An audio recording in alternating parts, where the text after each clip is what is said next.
चलो जी रिवाइज करते हैं फटाफट से सारे सेक्शन, दो सेक्शन है बेसिकली, सेक्शन 7 और सेक्शन 8, उसके कई सारे सब सेक्शन है और दोनों शेड्यूल हैं। ज्यादातर आप बोलने की कोशिश करोगे और अगर नहीं बोलोगे तो हम ऊपर ऊपर से देख के आगे बढ़ते रहेंगे, पर मन मन में बोलते रहना एटलीस्ट। क्या कह रहा है? The taxable event under GST क्या था? सप्लाई। जीएसटी के अंदर हमारा टैक्सेबल इवेंट जो मेन अराइज हुआ कि वो क्या था कि सप्लाई पता करना है भाई, सप्लाई का माजरा क्या है। The scope of supply under GST can be understood in the following parameters. क्या करेगा हमने कि सप्लाई किसकी होगी, या तो गुड्स की होगी या तो सर्विसेज की होगी। उसके बाद सप्लाई के लिए क्या होना जरूरी है? कंसिडरेशन। और तीसरा क्या होना चाहिए? इन दी कोर्स और फर्दरेंस ऑफ बिजनेस। एक चीज हम मिसिंग है कि पर्सन होना जरूरी है ना। पर्सन वाली बात नहीं थी कि भैया पर्सन के द्वारा ही किया जाएगा, पर कोई बात नहीं। आगे while these parameters describe the concept of supply under certain circumstances transaction has not have been deemed as supply even when the supply is made without consideration। मतलब कि हमने देखा कि ये पैरामीटर्स तो ठीक है, लेकिन कई बार ऐसा भी है कि कंसिडरेशन ना भी हो तो भी सप्लाई हो जाता है। ऐसा कहां है? शेड्यूल 1 के अंदर, ये क्लॉज सी है हमारा सबसेक्शन 1 का। ठीक है sir. And not in the course of furtherance of business. ये भी देखा कि भैया not in the course of furtherance of business होगा तब भी क्या माना जाता है? वो सप्लाई। ये कहा था क्लॉज बी सबसेक्शन 1 का। Activities specified in schedule 1 are deemed to be supply even without consideration. कह रहा है वो सारी एक्टिविटीज जो कि शेड्यूल 1 के अंदर लिखी है, कितनी एक्टिविटीज है? 4। कितनी एक्टिविटीज थी? 4। वो सारी जो शेड्यूल 1 के अंदर लिखी गई उसमें कंसिडरेशन ना भी हो तभी क्या माना जाएगा? वो सप्लाई। इंपोर्ट ऑफ सर्विसेज है फॉर कंसिडरेशन वेदर और not in the course of furtherance of business, उसको भी क्या मानेंगे हम? सप्लाई। ये कहा था हमारा 7(1) का बी। 7(1) का बी भूले बैठे हो, वो नहीं करना ना। Besides, some specified transaction activities are neither taxable, neither treated as supply of goods nor as a supply of service. Furthermore, पहले यहां तक खत्म करो। कह रहा है कई सारी ऐसी भी हैं जिसको हम ना ही सप्लाई ऑफ गुड्स मानते हैं ना ही सप्लाई ऑफ सर्विसेज मानते हैं। मतलब शेड्यूल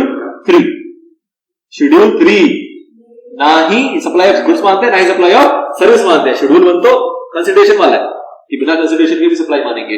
ये कह रहा है कुछ नहीं मानेंगे, मतलब negative list. Schedule 3। Furthermore, certain activities have been categorized as supply of goods or supply of services। कह रहा है कैटेगराइजेशन भी होता है कि किसी को हम कहते हैं सप्लाई ऑफ गुड्स होगा, किसी को कहते हैं सप्लाई ऑफ सर्विस होगा। इसकी बात कर रहा है शेड्यूल 2 की। ठीक है, ये हमारा यहाँ का रिवाइज हुआ। द डिस्कशन, ये जो डिस्कशन है इसको इन्होंने इस तरीके से क्लासिफाई कर दिया। देखो ये पिक्चर ऊपर भी दिखा है कि सप्लाई में इंक्लूड क्या होता है?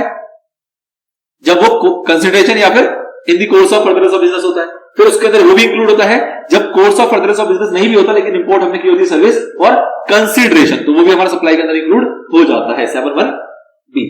ठीक। उसके बाद सप्लाई विदाउट कंसिडरेशन भी हमारा सप्लाई में इंक्लूड हो जाता है 7(1) सी, साथ ही में शेड्यूल 1। उसके बाद इंक्लूड क्या नहीं होता, क्या एक्सक्लूड होता है? जो कि हम ना ही सप्लाई ऑफ गुड्स समझते हैं उसको, ना ही सप्लाई ऑफ सर्विसेज समझते हैं। मतलब शेड्यूल 3 कह लो या फिर उसको क्या कह सकते हो? 7 का 2 का ए प्लस शेड्यूल 3 और 7 का 2 का बी, मतलब नोटिफाइड और क्लैरिफाइड वाला। नोटिफाइड और क्लैरिफाइड वाला वो भी तो एक्सक्लूड हो जाता है ना, उसको भी तो नहीं हम सप्लाई ऑफ गुड्स समझ रहे हैं, नहीं सप्लाई ऑफ सर्विसेज समझ रहे हैं, जिसको नोटिफाई या क्लैरिफाई कर दिया गया है गवर्नमेंट के द्वारा। ठीक है, और ये वाला तो है शेड्यूल 3 के वाले लिस्ट। क्लियर है? उसके बाद एक क्लासिफिकेशन वाली चीज आ गई कि activities to be treated as supply of goods और सप्लाई ऑफ सर्विसेज। कि कोई एक्टिविटीज है उसको अगर हमें क्लासिफाई करना है कि वो गुड्स है या सर्विसेज है तो उसकी बारी बात की गई है सप्लाई वाले चैप्टर के अंदर। इसका मतलब क्या है? शेड्यूल 2। ठीक है, शेड्यूल 2 के अंदर अगर हम सेक्शन की बात करें, सेक्शन कौन सा था? 7(1) है। ठीक है, साथ ही में रेड विल शेड्यूल 2। चलो जी, तो सब subsection 7 along with related schedules have been summarised as follows. देखो जी, हमने बात तो कर ली बट इन्होंने भी इसकी समरी बना के दे दी है। कैसी बनाई है? देखो सबसे पहले बात कर रहा है 7(1) ए की। 7(1) ए के अंदर क्या कहा गया था कि सप्लाई के अंदर इंक्लूड होती है ये सारी चीजें, sale, transfer, barter, exchange, licence, rental, lease, disposal, EDC, ये सारी चीजें इंक्लूड होती है। सच है इसका हमारा ये किसके लिए होनी चाहिए? कंसिडरेशन होनी चाहिए और कोर्स और फर्दरेंस ऑफ बिजनेस होना चाहिए। ये सारी जो की जा रही है किसके द्वारा की जानी चाहिए?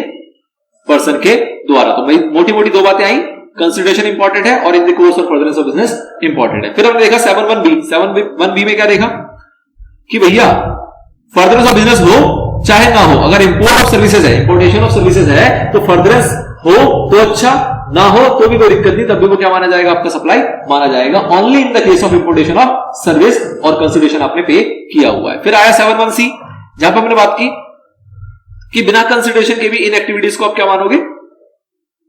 सप्लाई ट्रीट करके चलोगे। ऐसी 4 एक्टिविटीज यहां पे बताई गई। This includes all supplies made to a taxable और non taxable person even if the same is without consideration. These are specifically mentioned in the Schedule 1 appended to CGST Act. As per the Schedule 1, in the following 4 cases, supply made without consideration will be treated as supply. बिना consideration के भी इनको हम क्या मानते हैं? Supply मानते हैं। ऐसी 4 एक्टिविटीज है। कौन कौन सी 4 थी? पहला था आपका परमानेंट ट्रांसफर या डिस्पोजल ऑफ बिजनेस एसेट, जहां पे आपने आईटीसी अवेल कर रखा होगा और उसके बाद परमानेंट ट्रांसफर कर रहे हो विदाउट कंसिडरेशन, तब भी उसको क्या मानेंगे हम? सप्लाई। दूसरा क्या था? सप्लाई किया हमने बिटवीन रिलेटेड पर्सन या फिर डिस्टिंक्ट पर्सन। तो रिलेटेड पर्सन और डिस्टिंक्ट पर्सन के बीच में आपस में सप्लाई होगा, मतलब क्या हमें पता रिवाइज करने की जरूरत नहीं है, बट रिलेटेड पर्सन और डिस्टिंक्ट पर्सन के बीच में अगर आपका कोई सप्लाई होता है और उसमें कंसिडरेशन नहीं भी होता, तब भी क्या माना जाएगा? वो सप्लाई। इसी का प्रोवाइजो था, उस प्रोवाइजो के अंदर लिखा हुआ था कि भैया अगर एम्प्लॉयर एम्प्लॉय को गिफ्ट देता है और 50,000 से कम का देता है तब तो सप्लाई नहीं माना जाएगा, लेकिन अगर 50,000 से ज्यादा का देता है तो वो क्या माना जाएगा? सप्लाई। फिर अगला क्या था? प्रिंसिपल और एजेंट वाली बात की। भैया प्रिंसिपल एजेंट को क्या कर रहा है? सप्लाई कर रहा है गुड्स, और उसके बाद एजेंट जो है वो फर्दर किसी और को सप्लाई कर रहा है और अपने नाम पे इनवॉइस कर रहा है, तो उस केस में क्या होगा? वो सप्लाई माना जाएगा।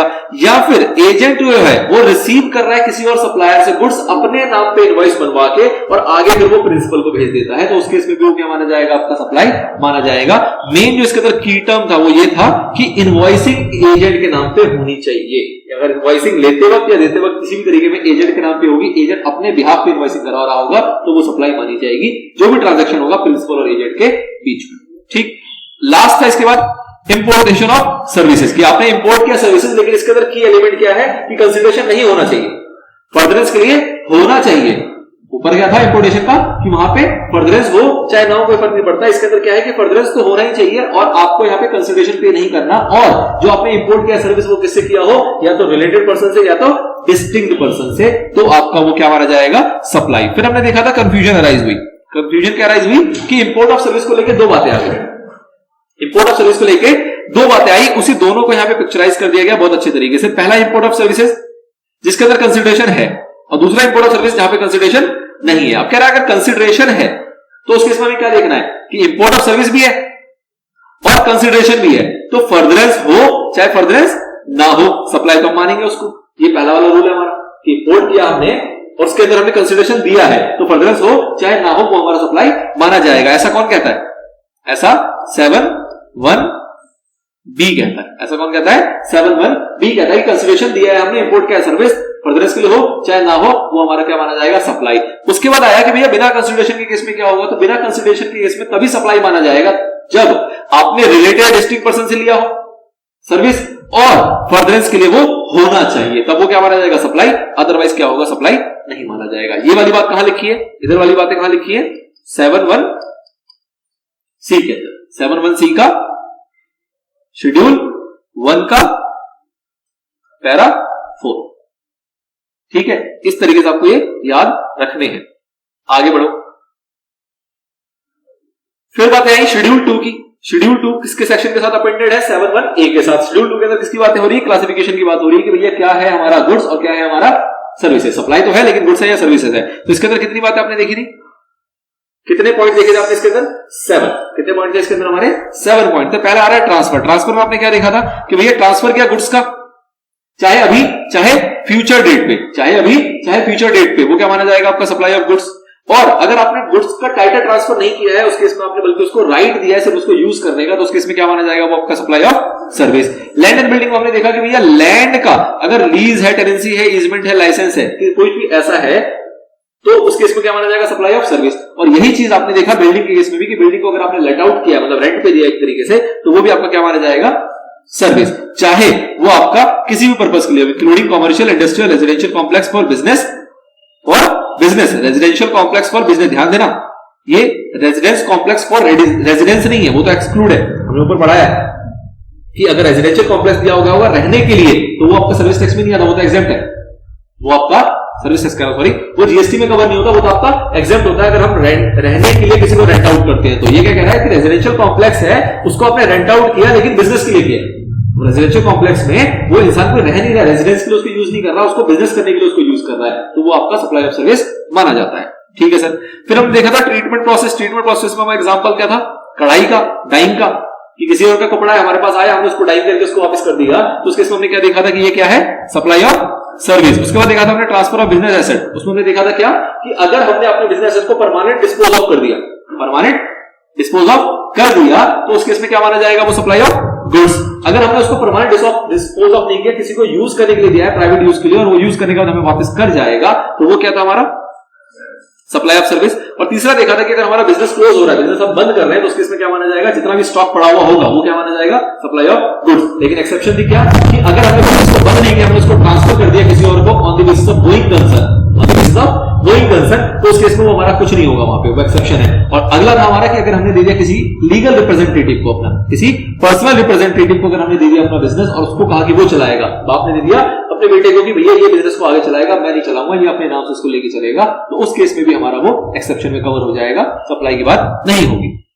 फिर फिफ्थ पॉइंट हमारा रेंटिंग ऑफ इमूवेबल प्रॉपर्टी। इसके अंदर कई सारी चीजें हमने देखी थी कि भैया इमूवेबल प्रॉपर्टी वो किसी भी पर्पस के लिए रेंट किया हुआ, एजुकेशनल के लिए किया हुआ आपने, या आपने अपने जो रिलीजियस थे उसकी आपकी बाउंड्रीज वगैरह जो थी, प्रीसेंट्स वगैरह थे, उसको आपने रेंट आउट कर दिया है, किसी भी तरीके से उसको यूज करने के लिए इसको प्रोवाइड किया है, तो वो आपका सप्लाई ऑफ सर्विसेज कहलाता है। एग्जांपल के तौर पे construction of complexes, building, civil structure, construction of complexes, building या सिविल स्ट्रक्चर, ये आपको ध्यान रखना जरूरी है, क्योंकि हमने ये इसका रेफरेंस कहां देखा था, 5B का रेफरेंस कहां देखा था, जब हमने शेड्यूल 3 की बात की थी। शेड्यूल 3 में आपने क्या देखा था कि शेड्यूल 3 के अंदर सेल ऑफ लैंड जो होता है वो क्या होता है, नेगेटिव लिस्ट का पार्ट, सेल ऑफ बिल्डिंग क्या होता है, नेगेटिव लिस्ट का पार्ट, लेकिन कंस्ट्रक्शन ऑफ बिल्डिंग क्या होता है, सप्लाई ऑफ सर्विस का पार्ट। कंस्ट्रक्शन ऑफ बिल्डिंग क्या होता है, सप्लाई ऑफ सर्विस का पार्ट। तो इसलिए ये वाले पॉइंट को आपको अलग से याद रखना जरूरी है। फिर टेम्परेरी ट्रांसफर और परमिटिंग यूज और deployment of any intellectual property right, कोई हमारे पेटेंट वगैरह वो हमने किसी को यूज करने के लिए दिया है, हमारा कॉपीराइट वगैरह वो किसी को यूज करने के लिए दिया है, तो वो भी क्या है आपका सप्लाई ऑफ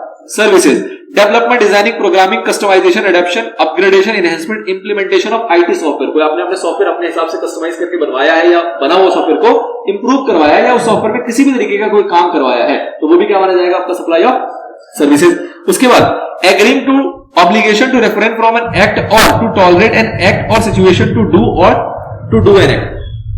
तो ये मोस्ट ऑफ एग्जांपल हमारा यहाँ पे कि हमने किसी को नॉन कॉम्पिटेंट बिजनेस मतलब नॉन कॉम्पिटेंट एग्रीमेंट किया कि भैया तुम ऐसा बिजनेस नहीं करोगे मेरी एरिया के अंदर, उसके लिए मैंने उसको कोई कंसल्टेशन पे किया है, तो वो क्या कहलाएगा आपका सप्लाई ऑफ सर्विसेज। इसके अंदर हमने एग्जांपल देखा था नोटिस पे वाला, नोटिस पे वाला केवल ऑपरेटर वाला था, और एक नोटिस पे वाला था कि भैया अगर एम्प्लॉयर एम्प्लॉय से कोई पैसा लेता है इसलिए क्योंकि वो जो भी एग्रीड टर्म थे उससे पहले वो जॉब छोड़ के जा रहा है, तो उस केस में भी आपको वो सप्लाई ऑफ सर्विसेज माना जाता है। ठीक है, एक इसके अंदर लेट डिलीवरी चार्जेस भी था कि अगर किसी से सामान आना था और वो लेट डिलीवर किया है तो उससे अगर हम लेट डिलीवरी चार्जेस लेते हैं तो वो भी आपका सप्लाई ऑफ सर्विस का पार्ट बनता है as per point number this.